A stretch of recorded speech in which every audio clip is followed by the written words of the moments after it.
Hey everyone, I wanted to go over some things. I haven't made a video in probably over a week now, and I had a few notes here I wrote down. Very, very fancy. Um, it's weird to write in your own handwriting in this digital age. Uh, Very strange, actually, to write like a notebook. I haven't done this since I was in college. And even then, it was kind of a shorthand that I typed up later. But this is really written, color-coded too, which is interesting. But nevertheless, let me go on. I'm going to cover some issues with the Bible, and just errancies and contradictions and real problems, starting with the date of Jesus' birth. So in Matthew, it places Jesus' birth during the reign of Herod the Great. This is Matthew 2:1. Which historically would have been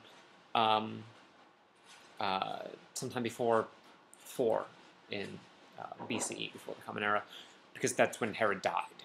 Historically, Herod the Great, real person, very documented. A lot of historians wrote about him. He died in 4 BC. That means Jesus had to be born sometime before that. However, this doesn't jive with Luke. Luke says that it was during the first census, which is while Quirinius was the governor of Syria.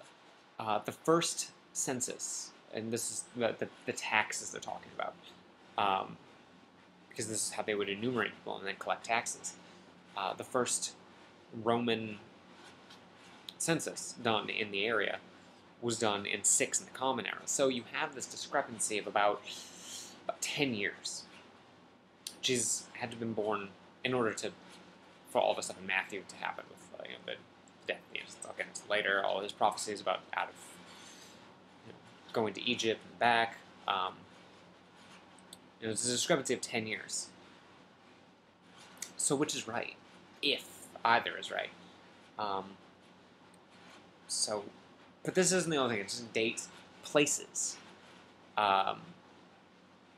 Matthew and Luke agree that Jesus was born in Bethlehem, but that's about it. Matthew then misquotes Micah 5:2 in Matthew 2:6 to fulfill some prophecy. And Matthew does this a lot. He really tries to cram the prophecies again and make them fit, make them jive with traditional sort of Hebrew thought about what the Messiah would have to be. He would have to fulfill all these prophecies in order to be the Messiah. But he's not familiar with the Hebrew script. Like Mark, like I covered in a previous video, Matthew probably wasn't a Palestinian Jew, and he didn't understand Hebrew scriptures. So the question is, what were a couple of Nazarenes, if they were Nazarenes, doing in Bethlehem? So Luke says that they traveled there for the census / the birth of Jesus. That's Luke 2:4. Matthew says that they only go to Nazareth after Jesus is born, and because they were afraid of going back to Judea. So that's Matthew 2:21 through 23. Now, this is interesting. Matthew does this a couple times, and he tries to make things fit, like I said. So the virgin birth is number 1. So what he does is he tries to quote from Isaiah 7:14, which says that in the original Hebrew that a young woman, not a virgin, a young woman, would give birth to the Messiah. Problem. If this prophecy came true, Jesus would not have been named Yeshua, or Joshua, essentially in English translation. Joshua. We use the Greek, apparently. Translate everything else in English, not his name. Jesus would be named Emmanuel. Not. And go back and look. Go pick up a Bible and read Isaiah 7:14. The thing is, it's not talking. It's not a prophecy. He's taking. It's this, and we're all familiar. Christians do this a lot. Quote mining. Go in, take a section, and make it fit what you want to say. The next thing is the slaughter of the innocents. Jeremiah 31:15. It's historical fiction. And the Christians love Josephus. They want to point out that in the Antiquities of the Jews, there's this passage about Jesus. So they want to say, Josephus knew about Jesus. Well, Josephus would have known about the slaughter of the innocents. Josephus hated Herod the Great. He enumerated all the horrible things he did to the Jews. Mass infanticide would be number 1 on that list of crimes. Josephus doesn't mention it once. If you think there's such a bone to pick with Herod, he would be like, the dude killed babies, all right? Like, tons of Jewish babies. Historical fiction. The context is what you need to take from Jeremiah 31:15, and it's about the Israelites when they were taken into Babylon in history. There's nothing prophetic about it. It's just history for the Jews. So then there's the call out of Egypt thing. They came back out of Egypt. The angel told them it was safe to come back, and yada, yada, yada. This is Hosea 11:1. Matthew's, again, misquotes, and this is Matthew 2:15, using the second half of Hosea 11:1. He only uses the second half. He doesn't use the first half, just the second.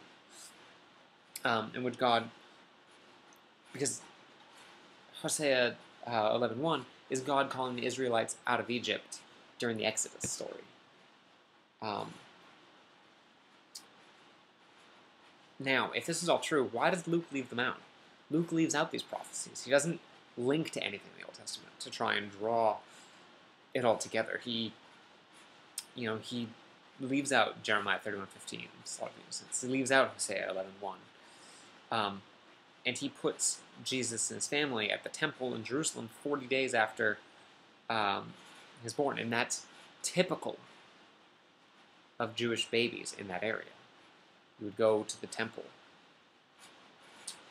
Now, a deeper look at Matthew's prophecies. Matthew exaggerated the life of Jesus. The biggest problem was Jesus' entry into Jerusalem. Mark, Luke, and John, Jesus rides a donkey. And, that's a typical story, the Palm Sunday story where, Jesus rides into Jerusalem on a donkey. But Matthew 21:1-7 says that it mentions 2 animals in 3 verses. Why? Well, it's a mistranslation of Zechariah 9:9, which in part reads, mounted on a donkey and on a colt, the foal of a donkey. Now, here's the thing about ancient Hebrew. In the Old Testament, the word that means and does not always mean and in the literal sense, and this, 2 meaning 2 things. It can mean even, as a sort of emphasis on something. So you can say what it would mean is it would be the donkey even, the colt, or like a foal of a donkey. It doesn't have to be 2 animals. It could be a donkey, even a baby donkey would be okay. And that's Matthew 21:7. And that's it. That's Matthew's prophecies, why they're wrong, why they don't even jive with the rest of the Bible. And this book is Swiss cheese. It's craziness. And it's scary that some of the most powerful people in the world believe this as a literal truth. They let it dictate their policies, which dictate our lives. And that's it. Next time I'm going to probably look at John the Baptist and why he's been a thorn in the church's side since the 1st century, because there was a cult of John the Baptist for a long time. And the followers of John did not become the followers of Jesus traditionally. So, until next time, see you later.